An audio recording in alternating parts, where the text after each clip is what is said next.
Pat, that's great. Mikey, can you go ahead and call the roll for me, please? I'll call the roll for you. Mr. Beard. Here. Ms. Duncan. Here. Mr. Edwards.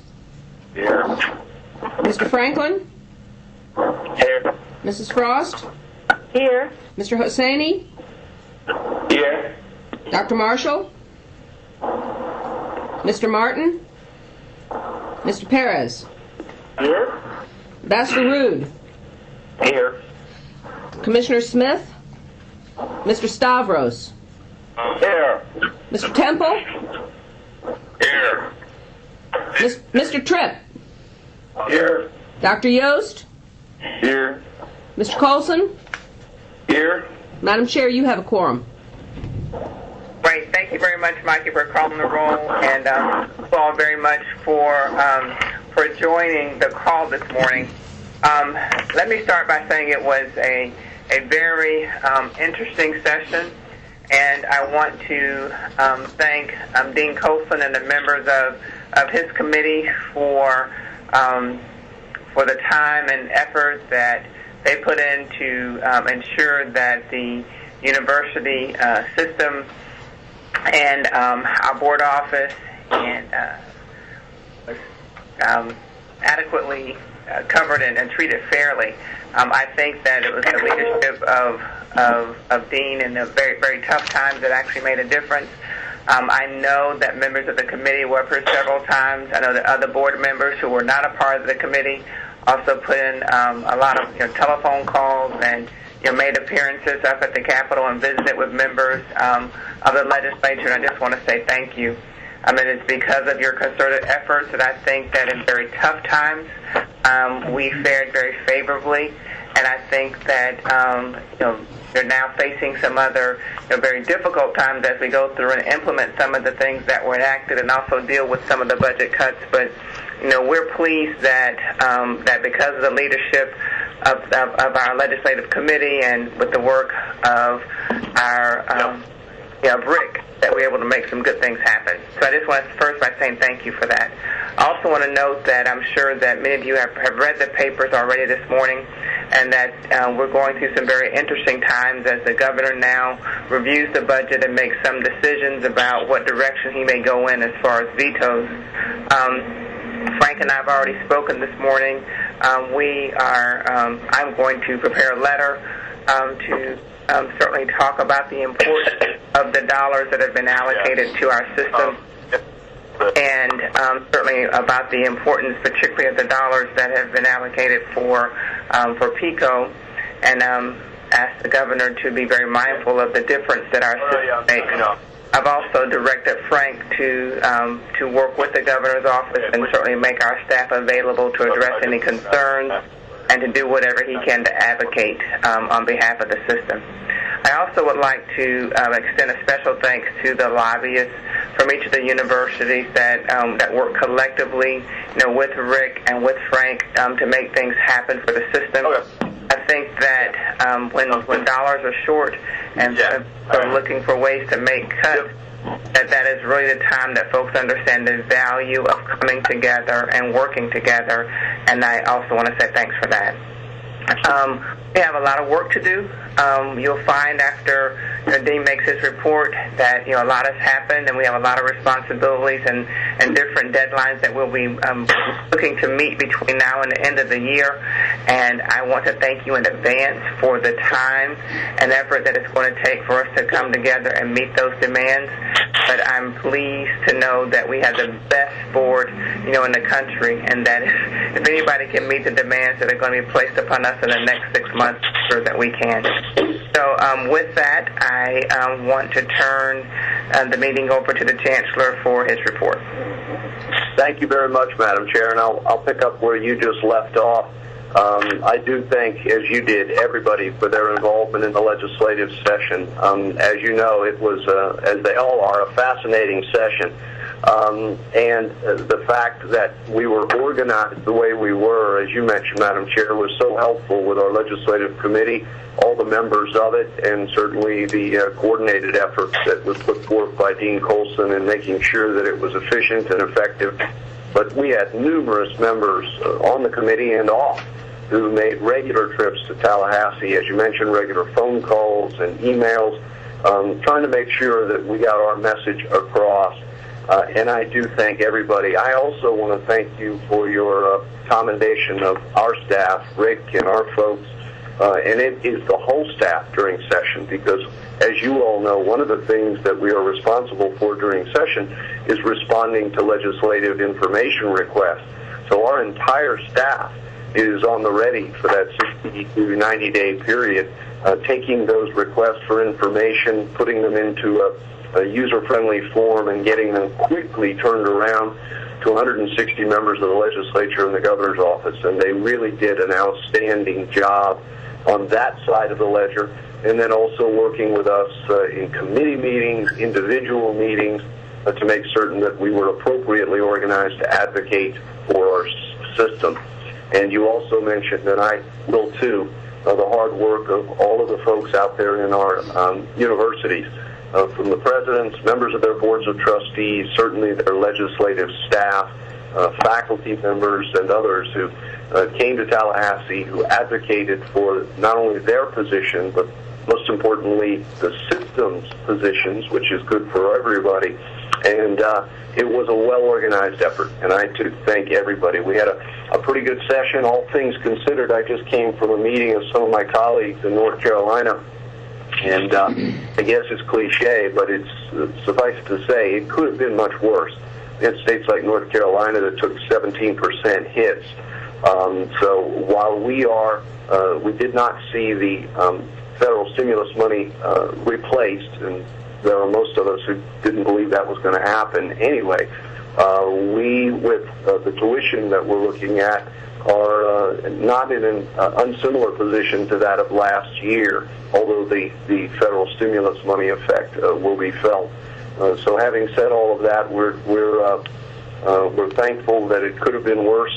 As the chairwoman mentioned, we'll be reaching out to the governor's office on all of the issues surrounding our state university system now that the process has transitioned from session to the governor's office, and working with them to make sure that they have all the information necessary to make good decisions as it relates to the state university system and our budget and substantive legislative issues. I know that Governor Colson's going to go through those issues with them. One I did want to pick out to change gears is the Higher Education Coordinating Council. As you know, as Chancellor, I'm the representative of the state university system to that group. We continue to meet quite regularly, and our two co-chairs, Marshall Kreiser and John Moyle, really keep us together and focused. There were some changes in legislation this year. Actually, I suppose would suggest to you that what those changes in legislation did were to give greater clarity to what the Higher Ed Coordinating Council should be looking at and to. We've been working quite well together, and I think that this legislation will make it a little bit clearer as to the kinds of things that we ought to be taking up, issues that center around data collection, and trying to somewhat standardize the way multi-delivery systems approach and align some of the things that we do. For the Board of Governors, the State Board of Education are still very much in charge and responsible for their different delivery systems. But I think that this will give us that opportunity to greater clarify the work we have to do with the Higher Ed Coordinating Council as it relates to bringing back recommendations to our boards. That's going to be critical as we get deeper and deeper into the strategic planning process. Much more to come on that at our June meeting. But I there commend Governor Martin, Governor Rood, the members of the Strategic Planning Committee. The chairwoman talked about time. The amount of time that the strategic planning effort is going to take for our state university system this year will be enormous. So I want to thank everybody up front. I know even the chairwoman spent 4 hours with us between yesterday and the day before on the telephone trying to organize for the June meeting, which is going to be a significant meeting. Not only lots of important things taking place, but some directional issues to deal with that are going to set the tone for the next couple of years to come. So I thank everybody for their work on session and ask everybody to prepare for that June meeting. It is going to be robust, very important issues on work plans, differential tuition, strategic planning issues, and many more. So the more preparation we can do, I think the smoother it will go. We'll also be looking at orientation for new board of trustee members, beginning both at the June meeting and at the September meeting. Randy Goen is going to work to coordinate that effort. That we worked with the chair and with Governor Husseini to make sure that even those members who were appointed by the governor and some who were appointed a while ago, as much as a year ago, still have an opportunity for an orientation experience, and we're going to be dovetailing those with our next two meetings in June and then again in September to give them a choice to try to work with their schedule, but also make sure they have an orientation opportunity. We know that we are going to be losing at the end of this month Eric Smith.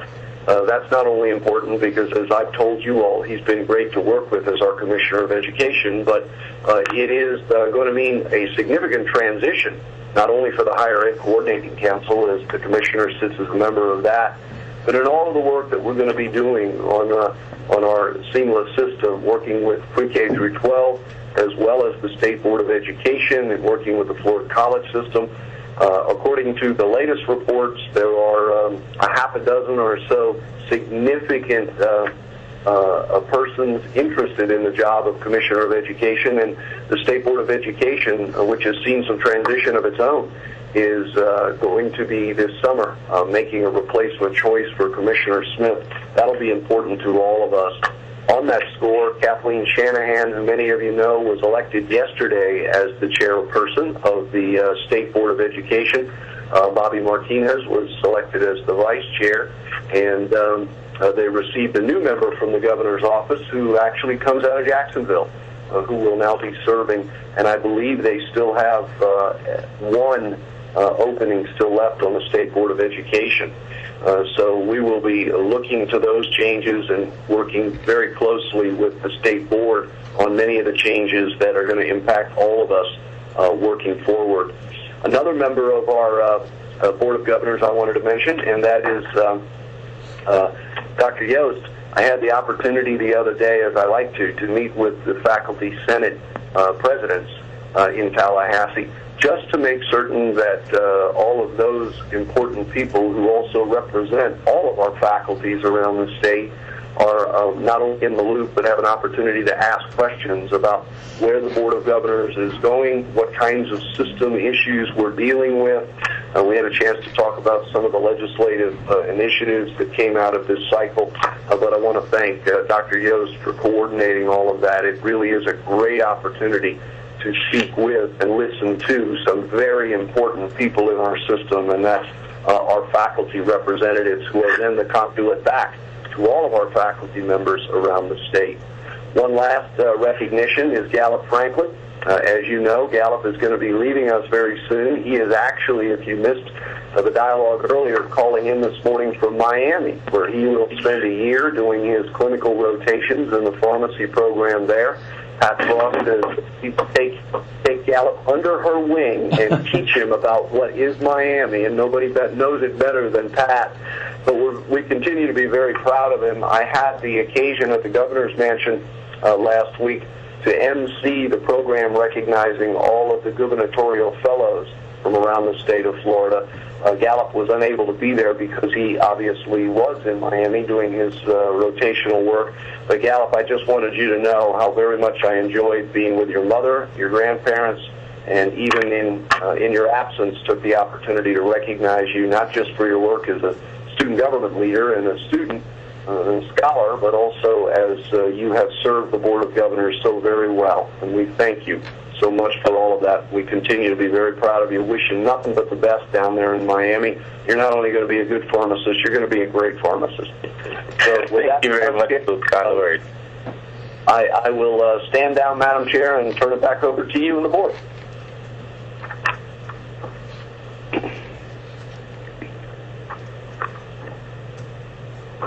I'm in Jacksonville.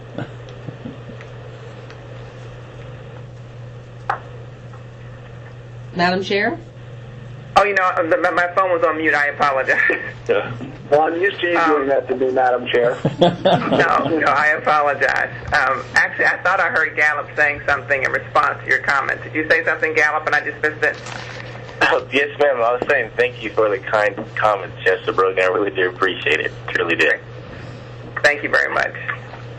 We'll now go on to item number 3, which is the update of 2011 legislative session, and we'll turn that over to Vice Chair Dean Colson. Thank you, Madam Chair. I think I should begin by thanking our chair for her leadership and commitment the past few months. During a very difficult legislative session, the 60 days of the session is never easy, but it's been even more of a challenge in fiscal times such as these, and our chair was terrific. I know that my sentiments about our chair are shared by every member of this board as well as by Chancellor Brogan. So on behalf of more than 300,000 students, Ava, we thank you. The members of the board also rose to the challenge in a very difficult year. They were in Tallahassee and working the phones in order to get the most out of the legislature that we could this year. And the Legislative Committee was also willing to make more time to come to Tallahassee when needed. But I especially want to thank Governor Hussaini and Governor Tripp, who went above and beyond and were up there constantly. Toward the end of the session, Maury was relentless in reaching out to legislative leadership on behalf of the system. He was willing to do whatever was necessary on behalf of our students. And frankly, if you have those two people, you don't need me or anybody else in a legislative committee. Of course, our success would not be possible without the support of Speaker Dean Cannon and President Mike Aradopoulos. Our chancellor was on the ground every day making the case for how important it is that our public universities be adequately funded and supported. I'm going to make a couple comments and then ask the Chancellor, Tim, and Rick to provide more detail. You're all aware that our budget for this fiscal year included $140 million in stimulus funds, which we did not expect to get back. We have been preparing for that eventuality. Even so, it is very difficult to go into the next fiscal year without that money. We are grateful that our trustees and presidents have the foresight to put in place plans to minimize the impact of the loss of these stimulus funds on our most crucial job, which is educating our students. In my view, the session was a success. We achieved much of our agenda, although not everything. And I just can't emphasize, when you look at what happened around the country, we ought to be very, very thankful at where we are today for our students around the state. So at this point, I'm going to ask the Chancellor Brogan to share a few thoughts with us, just a few, and then ask Tim and Rick to follow up with the budget and substantive agenda issues. Well, thank you. And thanks again for your leadership, Governor. We appreciate it very much. This was one of the better coordinated sessions that I recall, both as president and now as chancellor, and a lot of that had to do with your coordinated effort. I'm going to be very brief and simply say that I've already made my comments about session. So what we thought we would do this morning is turn it over to Tim to talk us through the budgetary side of both operational and PICO side of the budget and what occurred. And then we'll turn it over to Rick, and he can walk us through the substantive legislative issues that came out of this session. So with that, again, by way of commendation, thank everybody. And Tim, if you will take up the budget issues for us, please. Okay, thank you, Chancellor. In your packet are a series of budget spreadsheets on the operating budget, the board office budget, and then the PICO budget. So I'll be going over those with everyone. The total 2011-12 SUS appropriation for operations is $3.48 billion. That is 4% less than the 2010-11 budget of $3.62 billion. So the difference of roughly $140 million, which is equivalent to the federal stimulus funds. If you compare the 2011-12 budget to our recurring prior year budget, that is less the stimulus and less some other non-recurring, we're actually about 1.3% increase for the system. So overall, that is very good for the system. You will when you look at it by individual institution, it will vary on the success because some of the tuition increases generated at each institution may not be sufficient enough to cover losses of state revenue, but it should bring folks fairly close. Some of the major issues in the budget, there was a overall base budget reduction of $98 million. We did receive some PO&M funds of about $20 million. We're very thankful for those funds as they were kind of a last-minute addition. We received funding. Tim, I'm sorry, this is Frank. You just may want to clarify for some of the members PO&M. I'm sorry, plant operations and maintenance funding. That would be for new facilities that universities will be opening up this next fiscal year. So those dollars are critical to the basic maintaining of those facilities. And it's a pot of money that we have received every year. And not to have gotten those monies in one year would have been pretty detrimental to those institutions that are opening new facilities. And Tim, if I can interrupt quickly and say this is a perfect example of how the coordinated effort helped. When we found out that for the first time ever that $20 million had vanished from the budget for those plant operation and maintenance dollars critical to us, we called Governor Colson, we called Governor Hussaini and others, and they went right to work with us, and we were able to make a compelling case to the leadership that they needed to be restored, that we were desperate for those, and they were. And that's a perfect illustration of how great the members of the Board of Governors were in helping this. And again, commendation, as Governor Colson said, especially on this one, to Governor Hussaini. He really stepped up and saved the bacon on this one.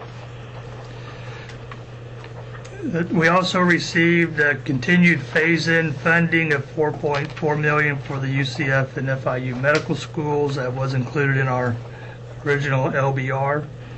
And the legislature increased base tuition 8%. They included in their budget the assumption of a 7% differential increase. And as we know, this board will be taking up that issue at their June meeting. The legislature also assumed an 8% resident, graduate, and professional tuition increases. Not all of our institutions will probably raise graduate and professional tuition that amount. Some may go over than that, but that is built into the legislative budget assumptions. There was also some other special issues in the budget, which are shown on page 1 of your packet.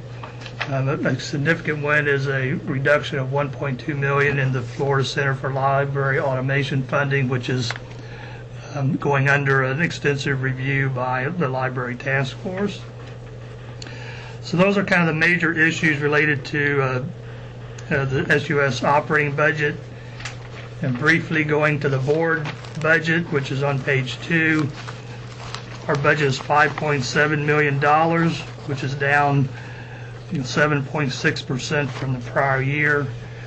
We are losing one position and about $500,000, but overall, compared to what it could have been, we're thankful for that budget.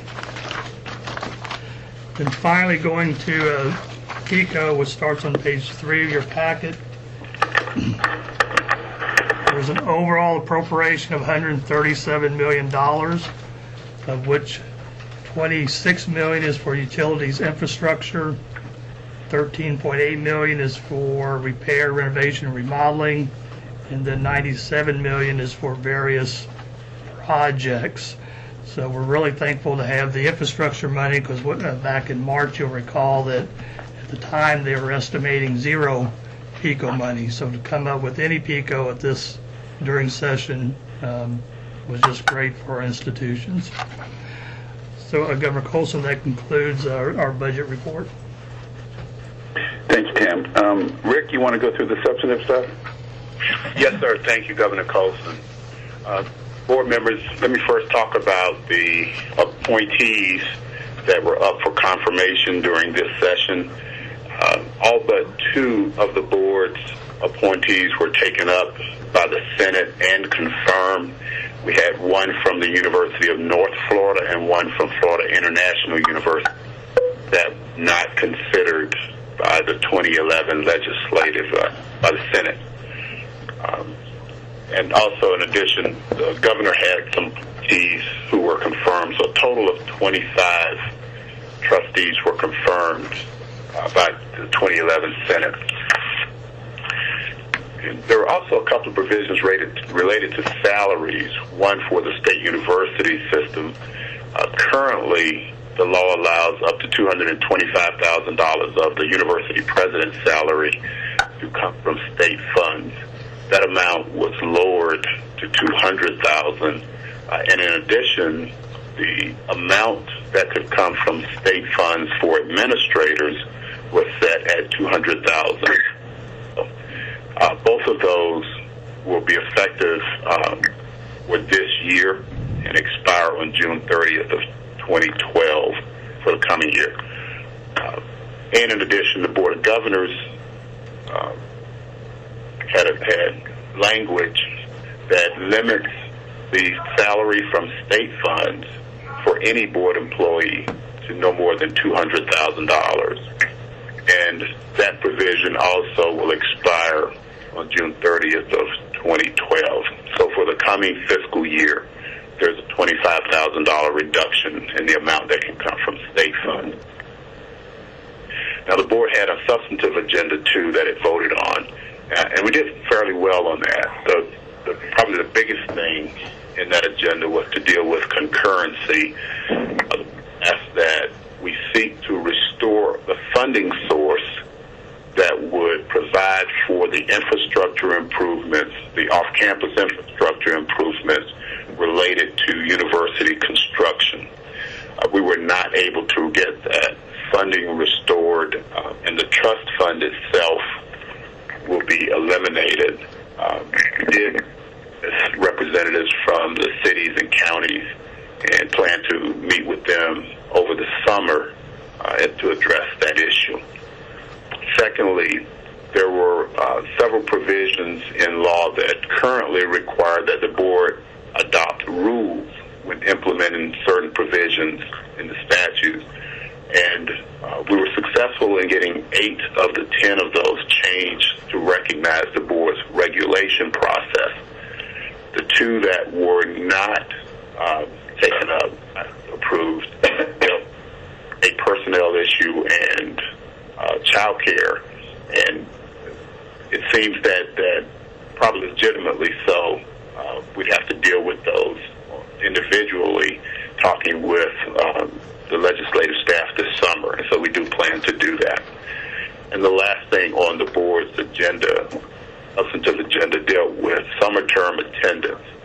Current law says that if a student comes to the university with at least 9 credit hours from an accelerated program, that they cannot be required to attend summer school. Accelerated programs include things like advanced placement, or AP, and international baccalaureate programs.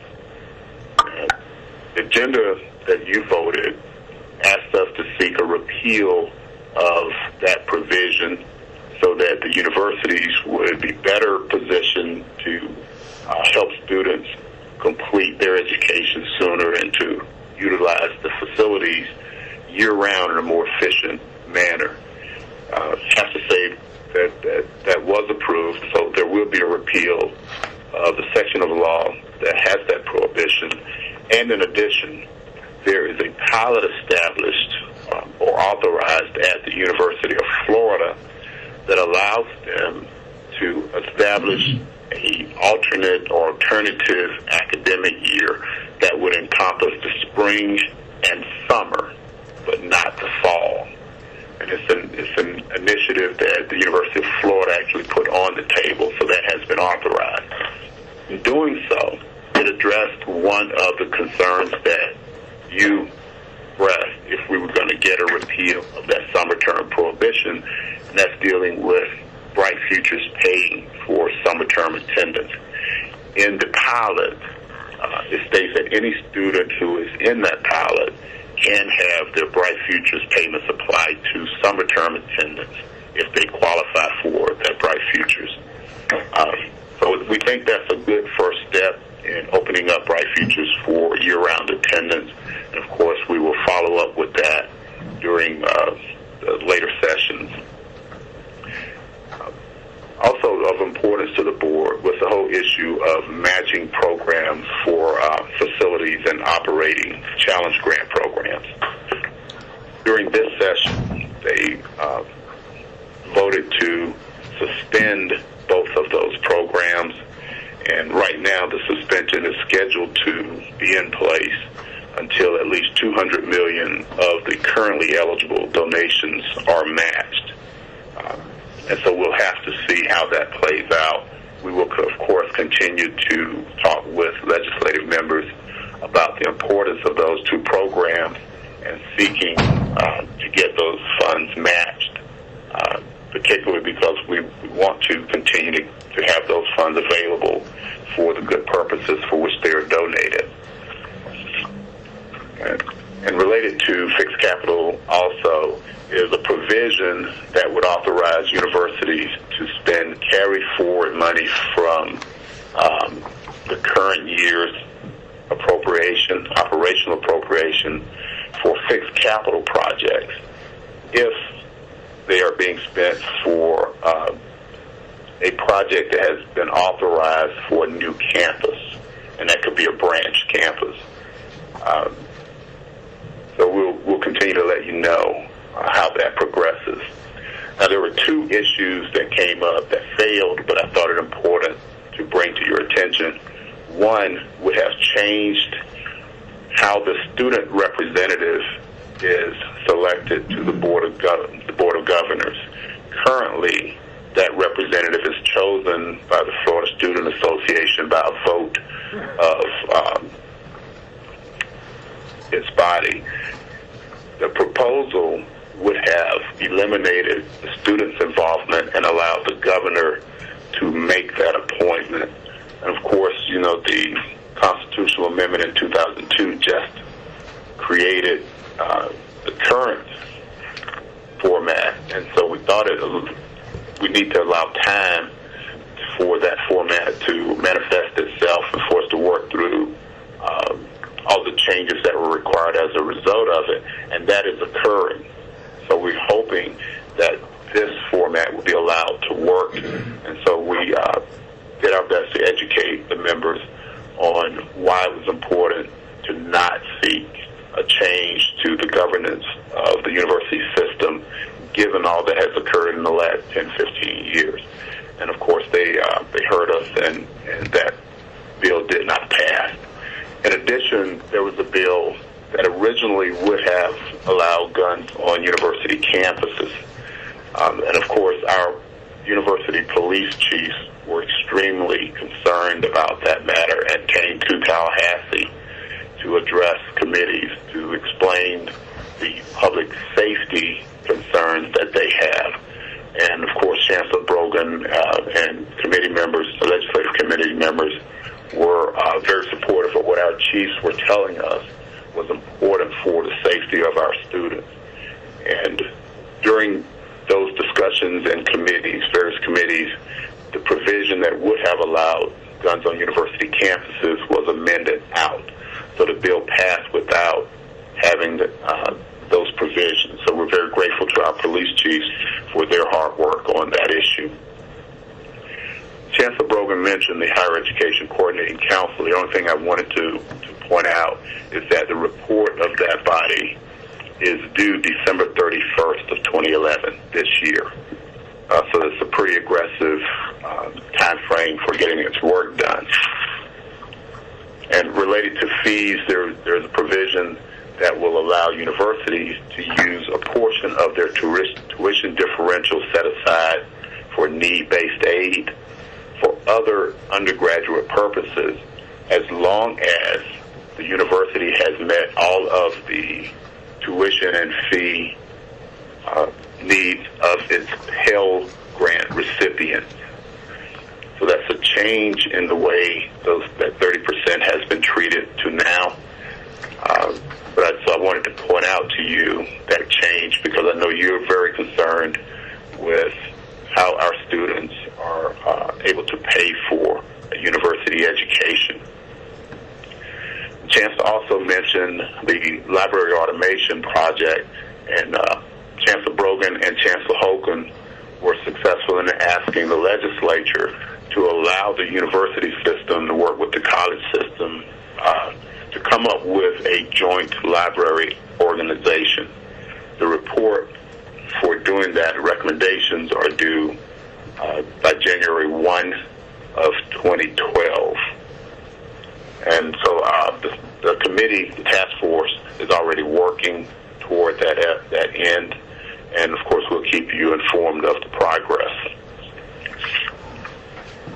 And just as to close out, there was a utilization study required by the legislature of the State Board of Education and the Board of Governors. And what they want to know is how much of our facilities are being used in evenings and weekends. And Chris Kinsley of our office will be working with our universities on your behalf and with the State Board to complete that report. The report is due to the legislature by January 15th of 2012.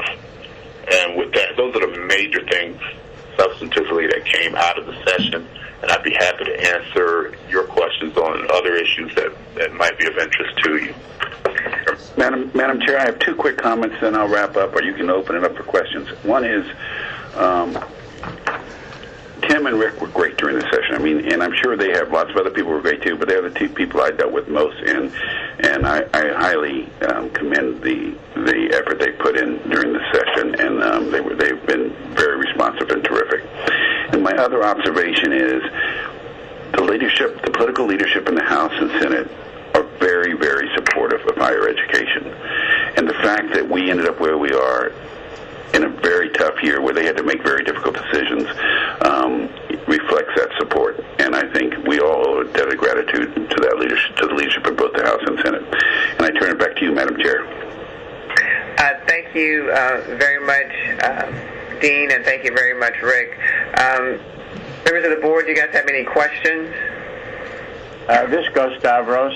I want to commend everyone who has accomplished what you have accomplished this year, because this has been an extremely tough year. You recall I did everything but get on my knees like Al Jolson and plead for matching funds, and I know they've been suspended, but when I realized that the consortium of education foundations of the state of Florida, which is K through 12, is losing its $1.4 million matching funds, a small amount of money. This is a tough year, and I think what's been accomplished by the Chancellor and everyone else and Dean Colson, you're all to be commended. I think a lot was accomplished. Thank you. Thank you very much, Gus. Any other comments? Madam Chair, this is Frank, if I might. Whenever you start to name people out of 160, you're going to leave some off, and maybe Rick can help me. But just for the members, I want them to know, first of all, how much we appreciated their support as it relates to our staff. That sounds, in the scheme of things, such a small part of this, and in many ways it is. But your staff, that of the Board of Governors, is critical so that you can fulfill your constitutional requirements. As you know, we have one of the smaller staff sizes in the United States, regardless of the size of the state. But I think, as Governor Colson mentioned, we've got some wonderful people who work very, very hard, small in number, but do great work. And we were facing some very, very dire cuts. Ultimately, with the cooperation of the House and Senate, we faced cuts, but they are quite doable, and our 45 people will continue to provide you high-level quality of service. I also would be remiss if I didn't say thank you, and again, this is where Rick can be helpful, because I don't want to leave any key members out, but the chair of our legislative committee has already mentioned the president, President Herodopolis, Speaker Cannon, but also the staff of the House and Senate working with us. But thanks to the leadership of Chair Grimsley in the House, Will Weatherford in the House, J.D. Alexander, Senator Alexander, the Appropriations Chair in the Senate, Chairman Proctor, Chairman Lynn, Representative Metz, and Rick. Am I leaving out any that I would regret leaving out? Senator Ulrich of Higher Education and Representative O'Toole, Higher Education Appropriations in the House, were very Absolutely. Yeah, absolutely, and there are others, but those were some key members who really helped us help the system, and thank you again, Governor Colson and Madam Chair, for the opportunity just to do that. Back to you, Madam Chair. Thank you very much. I know that I started the conversation with Frank and the staff this week. Please keep in mind, guys, that session starts early in 2012. That is, they will actually start in January, so that means that we really don't have a lot of time to start thinking ahead, or a lot of time to plan for 2012. So, Dean, if you guys can just take a little time off, like maybe a day, and then start getting back to work and planning and thinking about, how it is that we prepare and do our work in the summer and the fall of 11 to ensure that our system is again protected and that we get the best results possible out of 12. So I just want to again thank you guys for 11, but also gear you up for 12 because we have a lot of work to do in order to meet the demands that were placed on us by the Higher Education Coordinating Council, but also to get the system back together, review our system goals, and prepare for the 2012 session. With that, we'll go on to item number 4, Governor Perez. Thank you, Madam Chair. If you look in your agenda, we'll be dealing with pages 14. Can you speak up just a little bit, Tico? Of course. Let me turn my volume up. Is that better? That's better, thank you. Okay. If you look at your agendas, we're on pages 14 through 26. There are 4 regulations. They're fairly straightforward. All of them deal with the ability to enhance universities' capability of dealing with their inventory for their properties and inventory tracking, that sort of thing. Really just continuing to conform to the new rules. Madam Chair, I'll just make individual motions, but just as far as all of them are concerned, they've all been noticed, they've all been posted. There have been no comments. These regulations and, more importantly, the definitions were worked out with the universities, and I think everyone's on board. So that said, Madam Chair, if there's no questions, I'd like to move approval of Board Regulation 9.001 dealing with definitions. Is there a second? Second. Any discussion? All those in favor signify by saying aye. Aye. Motion carries. Governor Madam Perez. Chair, I'd like to move Board Regulation 9.002 dealing with recording and marketing of property. Is there a second? Second. Any discussion? All those in favor signify by saying aye. Aye. The motion carries. Governor Perez. Thank you, Madam Chair. I'd like to move Board Regulation 9.003 dealing with property inventory. Second. Any discussion? All those in favor signify by saying aye. Aye. Motion carries. Governor Perez. And Madam Chair, final motion is moving Board Regulation 9.0031 dealing with disposition of property. Is there a second? I Second. think I heard a second, right? Yes. Okay. Any discussion? All those in favor signify by saying aye. Aye. The motion carries. Governor Perez? Thank you, Madam Chair. And just to close out the Budget Committee report, we've been working with our fee working group as a result of last cycle's challenges in determining and working through the fee processes. We've sent our working group a draft of kind of fee guidelines, if you will, that the board used this time to hopefully give some guidance to universities. We'll be releasing those in the next week or so and possibly have some discussion about that at the June meeting, just to prepare the universities for the next round, if and when we choose to go forward and do that. And Madam Chair, that concludes my report. Thank you very much, Governor Perez. Any other questions for Governor Perez? If not, we'll move on to item number 5, Governor Tripp. Thank you, Madam Chair. Madam Chair, the Audit and Compliance Committee met last Thursday, May 12th, by conference call. Our Inspector General, Derry Harper, presented the proposed annual audit plan for fiscal year 2011-2012, and a copy of that was emailed to each of the board members and to yourself earlier this week. The Audit Committee approved the plan. And to summarize briefly, the Inspector General is required by the Audit and Compliance Committee Charter and law to develop an annual audit plan for review and approval by the Board's Audit Committee and the Chancellor. The annual audit plan for fiscal year 11-12 was developed from findings of a systematic risk assessment and review of the Board's office's organizational units, including the Board Foundation. Derry and his staff relied upon other resources, including the Regulation Compliance Review Database and responses to risk assessment questionnaire, as well as Auditor General reports. Each auditable unit or activity was ranked based upon such factors as complexity and decentralization of operations, status of certain internal control elements such as policies and procedures or monitoring systems, and the financial impact. And based upon the results of the risk assessment and additional input from the Chancellor and senior staff, the following audit priorities have been identified. Number 1, institutes and centers. Number 2, ethics climate.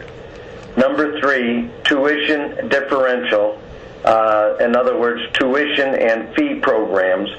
And then number 4, the Board of Governors Foundation.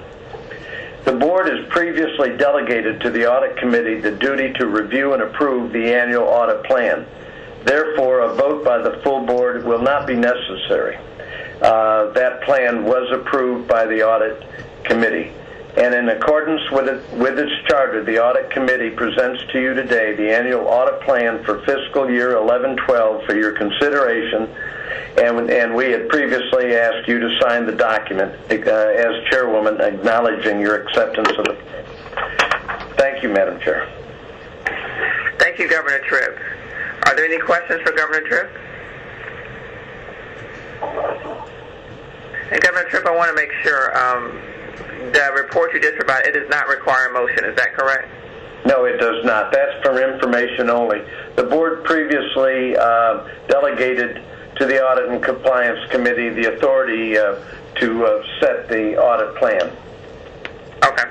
And we did that by our meeting on Thursday, May 12th. We had a conference call. Great. Are there any questions for Governor Tripp? Thank you very much, Governor Tripp, for your time and dedication, and certainly thank the members of your committee for the committee work that you all were doing outside of the meeting of the full Board. I know that it's not on our agenda, but I'm going to call on Governor Hussaini. Moore, can you give us an update on where we are on a trustee nominating committee?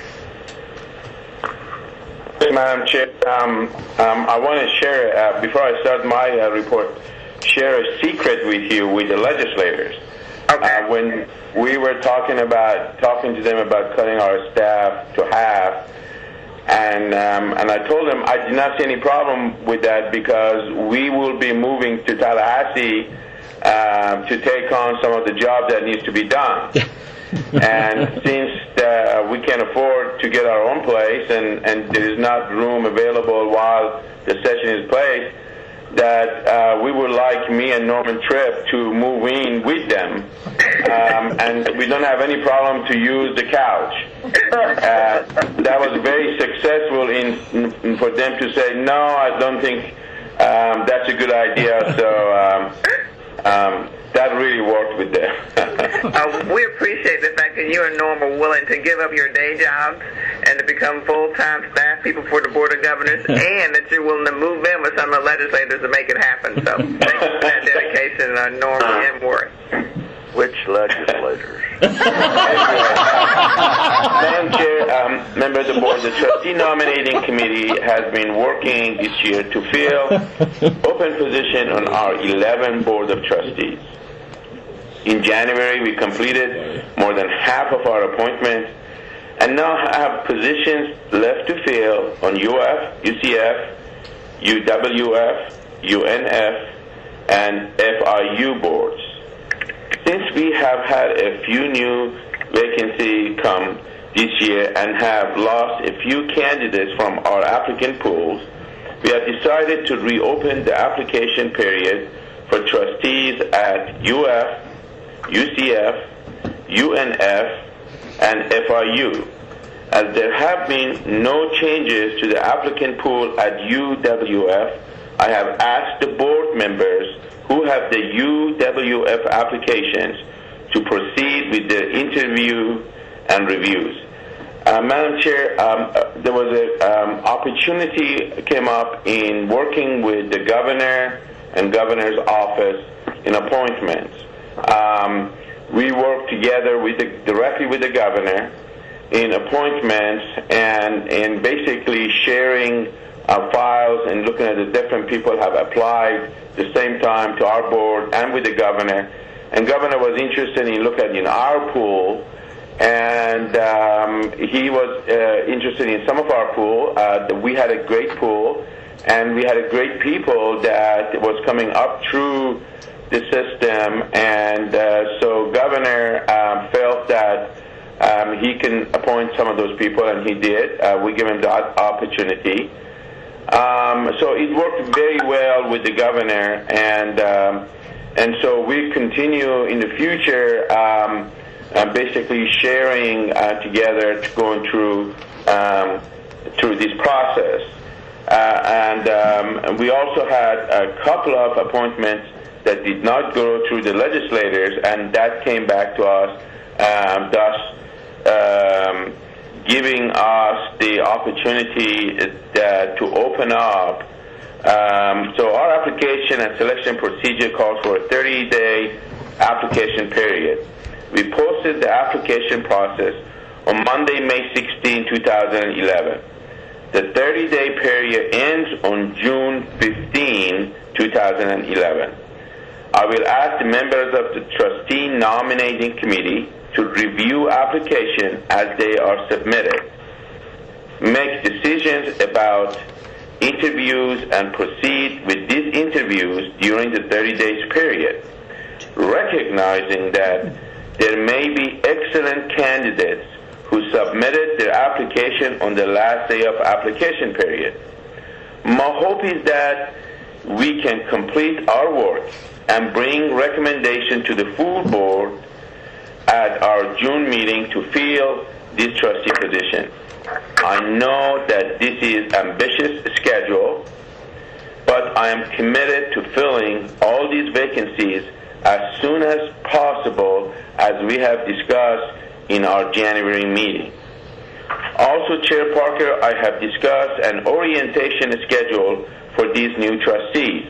And as you know, all of the new trustees that will be brought in January, their appointment was subject to attending the orientation. I believe, in talking to different people that we have interviewed, an orientation is an extreme important to our process. I am recommending that all the new trustees, as well as the ones appointed by the board for terms beginning January 2010, attend an orientation session either at our June board meeting at USF or at September board meeting at FIU. The staff will be working on the agenda and contacting all the trustees, advising them of the opportunity. I want to strongly urge that all of the trustees appointed by the board attend one of the two orientation sessions, which I believe is critical to their successful service to their respective universities and to the state university system. With that completes my report, Madam Chairwoman. And also, I'd like to take this opportunity to thank both yourself and Dean Colson. Your leadership, both of you helped us to know the issues that we had to deal with the legislators.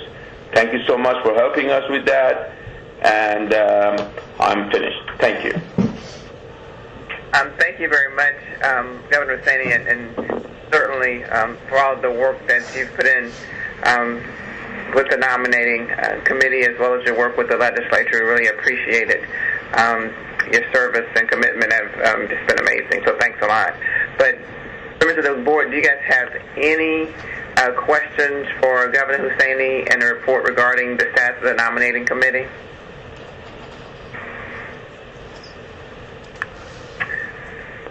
Thank you very much, Maury. I appreciate that. With that, please note that our, as Maury mentioned, our next meeting is in June, and it's at the University of South Florida. The preliminary agenda is showing that we will start on Wednesday. You guys will go all day Wednesday, and then, and that's Wednesday, June, what's the date, Mikey? 22nd. Wednesday, June 22nd, and we will go most of the day on Thursday. So I know that sometimes it's difficult for you all to devote 2 days, but I'm asking if you would plan to be there all day Wednesday and basically all day Thursday. You will note that on Wednesday we will be covering the university work plans, and I know that the first time we did this we took 2 days because each university was given an hour, and this time we'll be giving each university 30 minutes to cover their work plans. So that will take all of Wednesday. And then we also hope to at least do some committee work at the end of Wednesday as well. And then on Thursday, we will start up again with additional committee work, followed immediately by our board meeting. We'll likely also schedule a foundation meeting in there as well. So we have a very busy 2 days in June. It may also require some of our committees to have some conference meetings leading up to the June meeting so that we can make the best use of our time when we're coming together face to face. With that, I don't think that I have anything else. Frank, do you have anything else? No, ma'am. Just thank you, and we look forward to seeing you in June. We will be working with each of you in terms of the materials that we're going to be turning out for the June meeting, again, to make sure that it, while very important, runs very smoothly. Perhaps, Madam Chairman, just one comment on behalf of Governor Martin and Governor Rood. When we did meet with them and we talked about the university work plans, they determined that it might be helpful in preparation, knowing that all of our members would get to know each of the university work plans for sure. But it might be helpful if we also asked members of our Board of Governors if we could divide up the 11 universities and have one or two of the members dig down even more deeply before the June meeting to help lead the conversation that also should be a part of the work plan presentation. So we're going to be working with each of you on that and ask you to really spend some extra time before the June meeting on one or two of the universities as you get to know all their work plans, but especially get to know one or two intimately so that you can help them lead the conversation about that university when it is their opportunity to present. Enough said, and thank you again, Madam Chair. With that, if there are no other comments or concerns for the body, anyone else? Madam Chair, Charlie Edwards. Yes, Governor Edwards. To the members of the facility committee, we are working on the possibility of a conference call on either Monday, June the 20th, or Tuesday morning, June 21st. If you have a preference on those dates, please contact Chris Kinsley in the office, and our agenda, we have 3 bond proposals. All are compliant. We don't know of any problems. Should be short. We can save the whole board some time. So please contact Chris and let him know your choice of dates, please. Great. Any other questions or concerns? With that, meeting is adjourned. Thank you.